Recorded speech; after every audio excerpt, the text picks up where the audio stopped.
Hi, I'm Katie with WTI. As someone with sensitive teeth and gums, I can definitely tell you that not all toothbrushes are created equally. So I'm so glad I started using this toothbrush by Nano-b.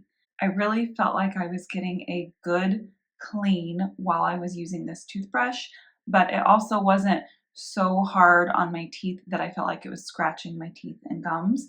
I really liked the firmness. I also appreciated the size of this brush head. It is much smaller than my previous toothbrush, but I found that I could actually get into all the nooks and crannies and the inside of my teeth much better than I could before. I didn't realize how much I was struggling to get those areas clean. It also comes with its own travel case, but this one actually has holes in the lid so that it will dry out between uses. And what's different about these bristles is they are actually made from gold and bamboo, so they're self-sanitizing.